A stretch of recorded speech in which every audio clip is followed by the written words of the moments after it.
Dear students, welcome back to the 8th week class of Advanced Computer Organization and Architecture. Here I am Aisha Siddika, Assistant Professor, Department of CSE. Today we will learn about memory hierarchy. Those are the topics that we learn from today's class. These are memory hierarchy, example of memory hierarchy, random access memory. There is three part: static RAM, dynamic RAM, SRAM versus DRAM summary, and finally the conventional DRAM organization, reading DRAM supercell. What is the purpose of memory hierarchy, or why we need to do memory hierarchy? The memory unit is an essential component in any digital computer since it is needed for storing programs and data. Not all accumulated information is needed by the CPU at the same time.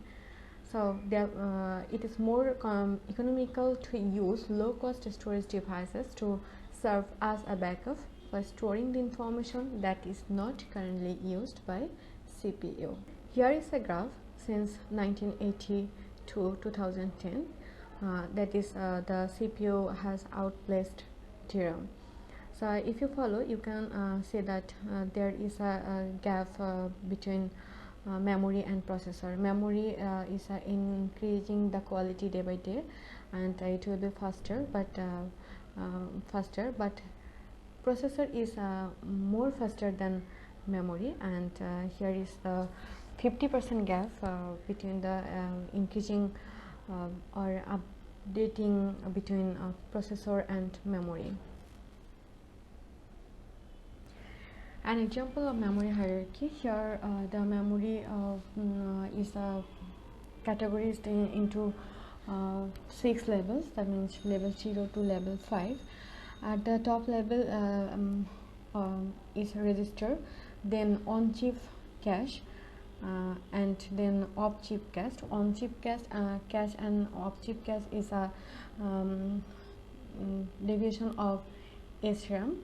Then the level 3 is main memory, that means DRAM, and level 4 is local storage, secondary storage, that means local disk, and level 5 is a remote secondary storage, that means web server or distributed file systems. So in this hierarchy you can easily see that the level 0 is smaller, but it is faster because this is the very nearest portion of CPU. So when CPU can retrieve a data from register, it will be faster. If the register size is smaller, but this is faster, and if you follow see the last option, that means level 5, you can easily distinguish that this is a larger space than register or other chips, other hierarchy, but this is too slower. It is slower and cheaper. How it is slower? Because level 5 is a remote secondary storage or web server that is too far from the CPU.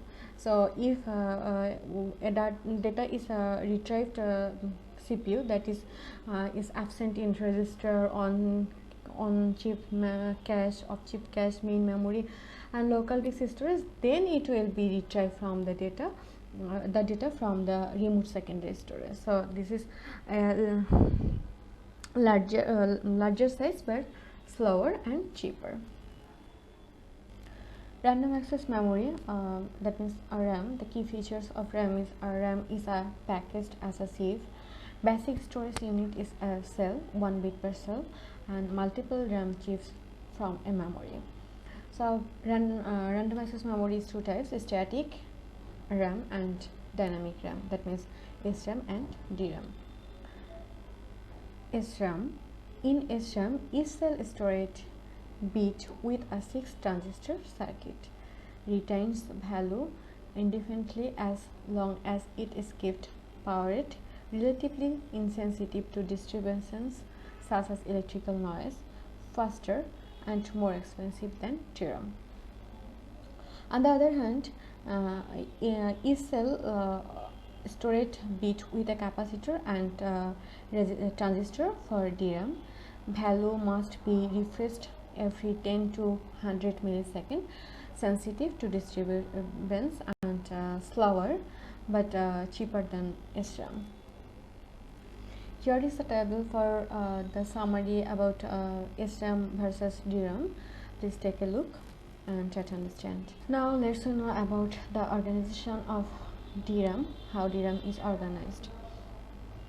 So DRAM is a 16 into 8 size chips, and D into W is the total bits organized as D supercell or size W bits. So follow the figure here. A two-way communication between CPU and memory controller. Memory controller has two data bus that is connected with DRAM chips by two buses. One is address buses and another is data buses. Address bus is 2-bit and data bus is 8-bit. Here we want to read a supercell that is 2-1, and if you want to read any supercell, you must use an internal row buffer for DRAM read.